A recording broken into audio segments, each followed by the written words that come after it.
गौरी और आकाश की नई नई शादी होती है। गौरी करियर ओरिएंटेड लड़की होती है। उसे अपना करियर बनाने का बहुत शौक होता है। आकाश, घर का काम करने के बाद मैं सारा दिन घर में खाली बैठी रहती हूँ। मैं अपने खाली वक्त का सही इस्तेमाल करना चाहती हूँ। खाली वक्त का सही इस्तेमाल मतलब तुम क्या करना चाहती हो गौरी? आकाश, क्यों ना मैं जॉब कर लूँ। इससे मेरी अपनी अलग पहचान बनेगी। मेरे अंदर कॉन्फिडेंस आएगा और अपने पैसे भी कमा सकूंगी। लेकिन गौरी, मम्मी इसके लिए राजी नहीं होगी। और फिर तुम्हें जॉब करने की जरूरत भी क्या है? मैं हूं तो तुम्हारे लिए। मैं तुम्हारी हर जरूरत पूरी करता हूँ ना। आकाश, बात मेरी जरूरतों का नहीं है। मैं इंडिपेंडेंट बनना चाहती हूँ। मेरा भी सपना है कि मैं अपना करियर बनाऊं। लोग मुझे मेरे काम से पहचाने। हर तरफ मेरे काम की तारीफ हो। इसके लिए तुम्हें मम्मी की इजाजत लेनी होगी। मम्मी मना तो नहीं कर देंगी? ये तो उनसे पूछने के बाद ही पता चलेगा। तुम मम्मी से बात करके देख लो ना। लेकिन गौरी सुशीला से इस बारे में बात करने की हिम्मत नहीं जुटा पाती है। कुछ दिन बीत जाते हैं। गौरी एक बार फिर आकाश से जॉब की बात छेड़ती है। आकाश, आप मम्मी जी से बात करो ना। किस बारे में बाबा? वही, मेरे जॉब के बारे में। आपको अच्छा नहीं लगेगा जब लोग कहेंगे कि यार आकाश, तेरी बीवी तो बहुत स्मार्ट है। घर भी संभालती है और बाहर भी। जब मैं 4 पैसे कमा के घर लाऊंगी तो वो पैसे घर में ही काम आएंगे ना। वो सब तो ठीक है गौरी, लेकिन लेकिन क्या? आप आज ही मम्मी जी से बात करो। आकाश और गौरी की बातें सुशीला सुन लेती है। आकाश बेटे, क्या बात है? गौरी किस बारे में बात करने के लिए कह रही है? उसे मायके जाना है क्या? नहीं माँ, दरअसल गौरी जॉब करना चाहती है। तो मैंने कहा कि इसके लिए तुम्हें मम्मी से इजाजत लेनी पड़ेगी। सुशीला गौरी की तरफ देखती है। हाँ माँ जी, मेरा बचपन से एक ही सपना है कि मैं अपने पैरों पर खड़ी हो जाऊं, अपना करियर बनाऊं। ये तो अच्छी बात है बहू कि तू अपना करियर बनाना चाहती है।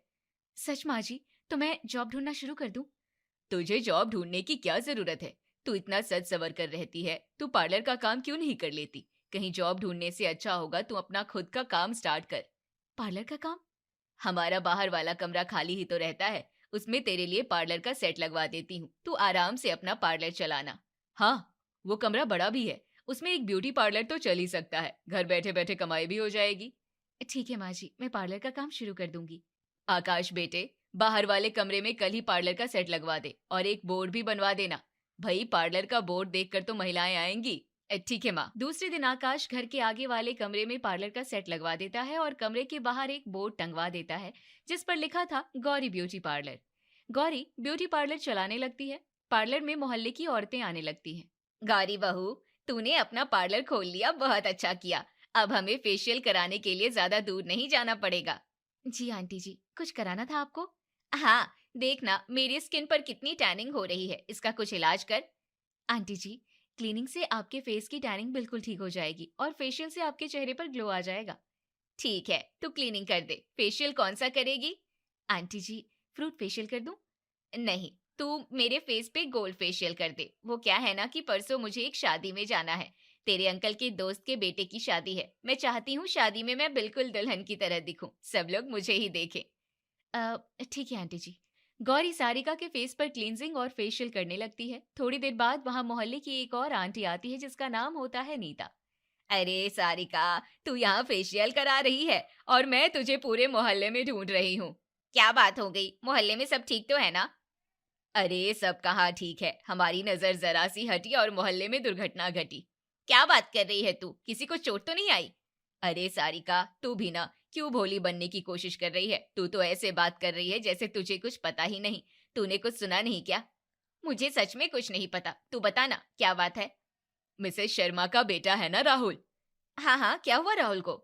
उसने शादी कर ली, वो भी लव मैरिज। तुझे तो पता है मिसेस शर्मा लव मैरिज के कितनी खिलाफ है। वो तो राहुल के लिए लड़कियां देख रही थी। अच्छा, तुझे किसने बताया?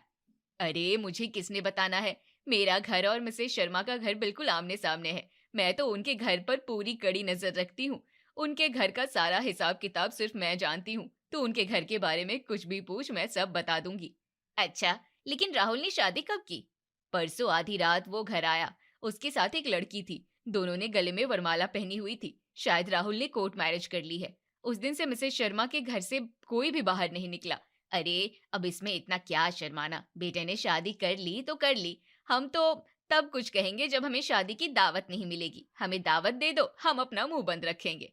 हाँ, और नहीं तो क्या, हमें तो दावत खाने से मतलब है। वैसे मिसेस शर्मा को बेटे की शादी की अनाउंसमेंट कर देनी चाहिए। इस तरह से गौरी के ब्यूटी पार्लर में होती है चुगलखोरी की शुरुआत। इधर दोनों आंटियों की चुगलियों के कारण गौरी को सारिका का फेशियल करने में दिक्कत हो रही थी। आंटी जी, आप थोड़ी देर अपना मुंह बंद रखो। फेशियल कराते समय बोला नहीं जाता, नहीं तो स्किन ढीली पड़ जाएगी। गौरी बहू, 2 मिनट रुक जा। देख नहीं रही कितनी इंपॉर्टेंट बात चल रही है। दोनों महिलाएं चुगली में व्यस्त हो जाती है। उसी समय पार्लर में आती है मोहल्ले की मुख्यमंत्री शालिनी सिंह। अरे, क्या बातें चल रही है यहाँ? मुझे बता दिया होता मैं भी आ जाती। मुझे बताए बिना तुम दोनों यहाँ आ गई। अरे शालिनी जी, वो क्या है ना कि मेरा तो अचानक से फेशियल कराने का प्लान बन गया। नहीं तो मैं आपके बिना कहीं जाती हूँ कहाँ। और ये क्या सुन रही हूँ मैं? मिसेस शर्मा के लड़के ने शादी कर ली। हाँ वही तो। ऐसे नहीं चलेगा, हमें मिसेस शर्मा के घर जाना होगा, बहू की मुंह दिखाई करनी होगी। भाई मोहल्ले में नई बहू आई है और हमें उससे मिलवाया भी नहीं गया। ये तो गलत बात है। हमारा फर्ज बनता है कि हम सब उससे मिले, उसकी मुंह दिखाई की रस्म करें। सारिका, तुम सारी महिलाओं को आज ही खबर कर देना कि कल शाम 5 बजे हम सब मिसेस शर्मा के घर पर मिल रहे हैं। ठीक है, मैं सबको खबर कर दूंगी। शालिनी आंटी, आपको कुछ कराना था क्या? हाँ बहू, मुझे थ्रेडिंग करानी है। मेरा काम तो 10 मिनट का है, तू पहले मेरी थ्रेडिंग कर दे। गौरी सारिका का फेशियल बीच में छोड़कर मोहल्ले की मुख्यमंत्री शालिनी का थ्रेडिंग करने लग जाती है। उसके बाद वो सारिका का फेशियल करने लगती है। लेकिन ना तो सारिका चुप होने का नाम ले रही थी और ना ही शालिनी पार्लर से खिसकने का। अरे मैं तो भूल ही गई, मुझे हेयर कट करवाना था। गौरी बहू, फेशियल में कितना वक्त लग जाएगा? अगर आंटी जी अपना मुंह बंद रखती तो अब तक हो गया होता। लेकिन ये तो आप सब जानते हैं कि महिलाओं से उनका मुंह बंद करवाना बिल्ली के गले में घंटी बांधने के बराबर होता है। अच्छा कोई बात नहीं, मैं थोड़ी देर और इंतजार कर लूंगी। और भाई, हमने तो सुना है कल्याणी जी की दोनों बहुएं बंटवारे की जिद पर अड़ी हैं और बड़ी वाली तो 1 महीने से मायके जाकर बैठी है। अरे वो तो अव्वल दर्जे की कामचोर है। अच्छा। हाँ, सारा काम छोटी बहू और कल्याणी जी मिलकर करती हैं। अब कल्याणी की उम्र थोड़ी रही काम करने की, हमें बड़ी बहू के मायके वालों से बात करनी होगी कि अपनी बेटी को समझा लें। मोहल्ले की बात है, हम बात थोड़ी खराब होने देंगे। सही कह रही हो आप। तो कब चलें हम वहाँ? पहले मिसेस शर्मा की बहू की मुंह दिखाई कर लें, वहीं सारी इकट्ठी हो जाएंगी। मैं सबको बता दूंगी कि कल्याणी जी के घर का मैटर कब सॉल्व करना है। तीनों महिलाओं की चुगलखोरी चल रही होती है कि तभी मोहल्ले की एक और आंटी अनुभा जी आ जाती हैं। तो यहाँ बैठे हो आप लोग, मुझे एक कॉल कर देती, मैं भी शामिल हो जाती। गौरी मन ही मन सोचती है, 3 चुगलखोर कम थी क्या कि एक और आ गई। ये तो सुशीला जी ने बहुत अच्छा काम किया कि बहू को पार्लर के काम में लगा दिया। हमारा भी यही टाइम पास हो जाया करेगा। मेरा पार्लर टाइम पास का अड्डा नहीं है। वैसे तो टाइम पास ही हो रहा है यहाँ। 3 घंटे से एक फेशियल नहीं हो पाया है। सारिका आंटी चुप रहे तब तो। वैसे आंटी जी, आपको क्या कराना था? मुझे अपर लिप्स बनवाने हैं। ठीक है, आप बैठ जाइए, बस शालिनी आंटी का फेशियल होने ही वाला है। हाँ हाँ कोई नहीं, तू आराम से कर, हमें कोई जल्दी नहीं है। लेकिन आंटी जी, मुझे जल्दी है, रात के 8 बज गए हैं, मुझे घर में खाना भी बनाना है। कोई नहीं, हम कल आ जाएंगे। इसी बहाने कल भी सबसे मुलाकात हो जाएगी। इतनी देर में गौरी सिर्फ सारिका का फेशियल और शालिनी की थ्रेडिंग कर पाई थी। नीता और अनुभा कल आने की बात कहकर वहां से चली जाती है। गौरी की सहेलियों को भी इस बात की खबर लग जाती है कि गौरी ब्यूटी पार्लर चला रही है। उसकी सहेलियां उसे फोन करती हैं। गौरी, तेरे तो मजे हैं, पार्लर चलाकर खूब पैसे छाप रही है, हमें बताया भी नहीं है। अरे तेरा ही पार्लर है, तू जब चाहे आ जा। हाँ हम आएंगे और तेरे नए बिजनेस की मिठाई भी खाएंगे। दूसरे ही दिन गौरी की सहेलियां उसके पार्लर में आती हैं। हाय गौरी, कैसी है तू? मैं ठीक हूँ, तू आ गई? अरे वामिका भी आ गई है और नुपुर भी। कितने दिनों बाद तुम लोगों से मिलना हो रहा है, शायद शादी के बाद पहली बार। शादी के बाद तो तू हमें भूल ही गई। अच्छा हुआ कि तूने पार्लर खोल लिया, अब इसी बहाने हम मिल लिया करेंगे। चल अब जल्दी से मेरा हेयर कलर कर दे। कौन सा? ग्लोबल कर दे। ग्लोबल हेयर कलर के पूरे 3,000 रुपए लगेंगे। अच्छा, अब तू अपनी सहेलियों से पैसे लेगी? यही तेरी दोस्ती, यही तेरा प्यार, बीच में आ गई पैसों की दीवार। किरण की बात सुनकर गौरी थोड़ा हैरान हो जाती है। नहीं किरण, ऐसी बात नहीं है, लेकिन अरे यार तू घबरा मत, मैं तो मजाक कर रही थी। मैं तुझे तेरे पूरे पैसे दे दूंगी। चल अब जल्दी से मेरा हेयर कलर कर दे, मुझे पार्टी में जाना है। गौरी किरण का हेयर कलर करती है जिसमें काफी वक्त लग जाता है। ये ले, हो गया तेरा हेयर कलर। अरे यार, पार्टी में ऐसे ही जाऊंगी क्या? जरा मेरे बाल तो प्रेस कर दे। बाल प्रेस हो जाएंगे तो पार्टी में रंग जमा दूंगी। हाँ अभी कर देती हूँ। गौरी किरण के बालों की प्रेसिंग भी कर देती है। उसी समय किरण का भाई बाइक लेकर पार्लर के बाहर आ जाता है। उसे फोन करता है। किरण, जल्दी चल, तुझे पार्टी में छोड़कर मुझे अपने दोस्तों से मिलने जाना है। हाँ भाई, मैं बस अभी आ रही हूँ। गौरी, बाहर प्रिंस मेरा वेट कर रहा है, वो जरा जल्दी में है, मैं तुझे पैसे ऑनलाइन कर दूंगी। अच्छा मैं चलती हूँ। अपना काम करा के किरण फौरन फुर हो जाती है और उसे गौरी देखती रह जाती है। गौरी, हमें हेड मसाज करवाना था, लेकिन अब बहुत देर हो गई है, हम चलते हैं, कल आएंगे। ठीक है। दूसरे दिन गौरी की सहेलियां पार्लर में आती हैं। गौरी उनका हेड मसाज करती है, लेकिन वो पैसे दिए बिना जाने लगती है। वामिका, नुपुर, तुम दोनों की 2,000 रुपए हो गए। हाँ हाँ, हमें पता है, हम तेरे पैसे थोड़ी रख लेंगे। गौरी, हम तेरे दोस्त है यार, हम पर तो भरोसा रख, हम तेरे पैसे दे देंगे। वो क्या है ना कि अभी हमारे पास पैसे नहीं है, पैसे होते तो हम जरूर दे देते। मैं तो अगले हफ्ते पक्का तुझे तेरे पैसे दे दूंगी। मैं भी अगले हफ्ते तेरे पैसे दे दूंगी। Okay Gauri, bye. गौरी अपनी सहेलियों को बस देखती रह जाती है। कुछ कहने के लिए उसके पास शब्द नहीं होते हैं। इसी तरह गौरी की सहेलियां पार्लर में आती और उधार पर काम कराकर चली जाती, लेकिन वो उधार बस नाम का उधार था। किसी ने उसे पैसे नहीं लौटाए। अपने पैसे लेने के लिए गौरी उन्हें फोन करती है। किरण, तूने 3,000 रुपए ऑनलाइन पेमेंट करने को कहा था, कर दे यार। गौरी, क्या बोल रही है तू यार, मुझे कुछ सुनाई नहीं दे रहा। यहाँ नेटवर्क नहीं है, शायद तेरी आवाज नहीं आ रही है। Hello, hello. और किरण फोन काट देती है। इसी तरह गौरी अपनी उन सहेलियों को फोन करती है जो उधार पर काम करवा के चली गई थी, लेकिन पैसे देने के नाम पर उसकी सारी सहेलियां बात को टाल देती हैं। ऐसे तो चल चुका मेरा पार्लर, बहुत मुश्किल है यार। अब से किसी सहेली को आने ही नहीं दूंगी। एक दिन गौरी के पार्लर में पायल नाम की एक लड़की अपना ब्राइडल मेकअप कराने आती है। उसकी लव मैरिज हो रही थी। मैंने सुना है आप ब्राइडल मेकअप बहुत अच्छा करती हो। आज मेरी शादी है, आप मेरा ब्राइडल मेकअप कर दो और मुझे लहंगा भी पहना दो। हाँ, आप बैठ जाइए। गौरी मन ही मन सोचती है कि चलो आज कुछ तो कमाई हो जाएगी। ब्राइडल मेकअप के अच्छे पैसे मिलेंगे तो दोस्तों की उधार का दुख कुछ कम हो जाएगा। गौरी पायल का ब्राइडल मेकअप करती है। मेकअप करने के बाद वो उसे लहंगा पहना ही रही होती है कि तभी पायल के बॉयफ्रेंड, जिससे उसकी शादी होने वाली थी, उसका फोन आता है।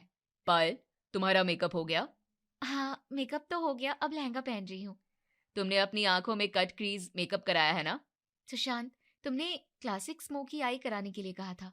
अरे पायल यार, तुम पूरी तरह से कोई बात सुनती नहीं हो। मैंने तुमसे कहा था अपने आईज पर कट क्रीज मेकअप कराना, इससे तुम्हारी आंखें बड़ी बड़ी दिखेंगी। अरे यार, शादी में स्मोकी आई कौन कराता है? तुम अपनी शादी में जा रही हो, ना कि किसी पार्टी में। तो तुम ये कहना चाहते हो कि मेरी आंखें छोटी छोटी हैं?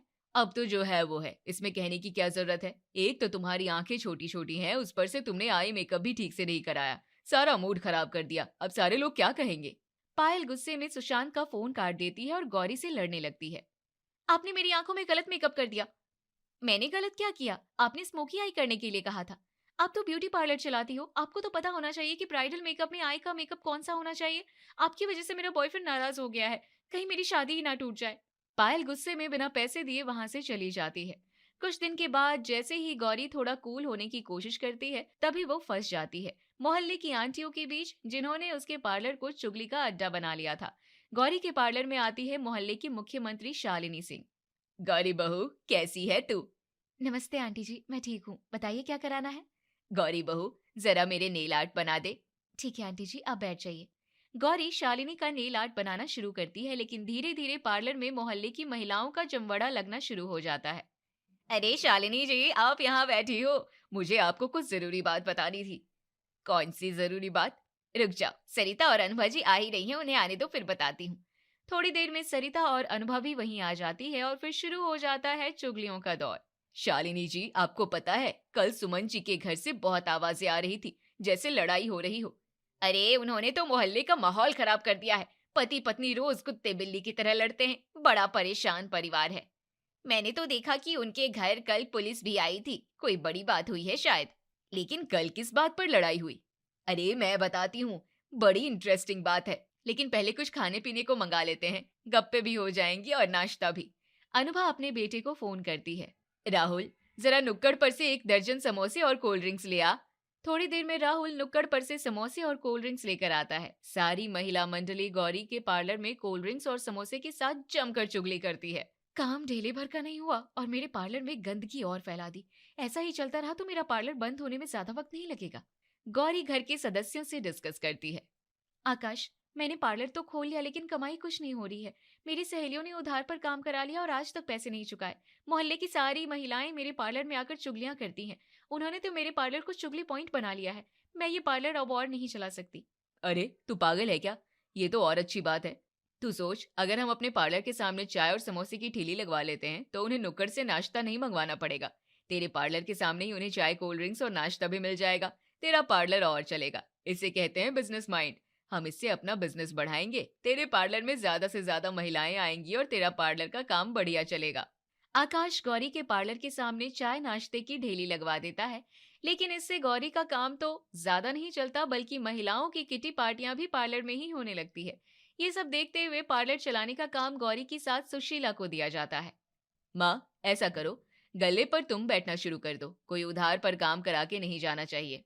अगर मैंने पार्लर का काम देखना शुरू कर दिया तो सारे कस्टमर से नगद वसूली करके रहूंगी, और पार्लर में ये रोज रोज की गप्पे हाँकी जा रही है ना, वो सब बंद हो जाएगा। हाँ, तो बस फिर तुम ही संभालो पार्लर।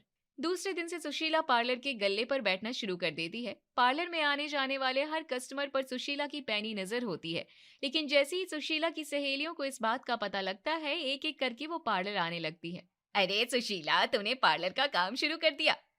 हाँ, बस बहू की मदद करने के लिए ये सब। बहुत अच्छा किया, घर पर खाली बैठने से अच्छा है कुछ काम ही कर लिया जाए। मुझे फेशियल कराना था यार। हाँ, गौरी बहू कर देगी, जा करा ले। बीना गौरी से अपना फेशियल कराती है। फेशियल के बाद बीना जाने लगती है तो गल्ले पर बैठी सुशीला से कहती है, सुशीला, आज मेरे पास पैसे नहीं है, मैं गुड्डू के हाथ पैसे कल भिजवा दूंगी। हाँ हाँ, कोई दिक्कत नहीं है, तू पैसे कल भिजवा देना। लेकिन बीना का वो कल कभी नहीं आता है। इसी तरह एक दिन भावना आती है। अरे भावना, कितने दिनों बाद नजर आई है तू, अपनी सहेली को भूल ही गई। क्या बताऊं सुशीला, जब से बड़ी बहू का बच्चा हुआ है, पोते में ही इतनी व्यस्त हो गई हूँ कि अपने लिए टाइम ही नहीं मिलता। आज बहू मायके गई है तो सोचा क्यों ना अपने लिए कुछ करा लूं। देख, मेरे बाल कितने रूखे और बेजान हो गए हैं। तू हेयर स्पा करा ले, तेरे बालों में नई जान आ जाएगी। भावना अपने बालों में हेयर स्पा कराती है। गौरी बहू, तेरे हाथों में जादू है, थोड़ा हेड मसाज और कर दे। गौरी हेयर स्पा के साथ हेड मसाज भी कर देती है। अच्छा सुशीला, मैं चलती हूँ, फिर किसी दिन आऊंगी। पैसे तो देती जा।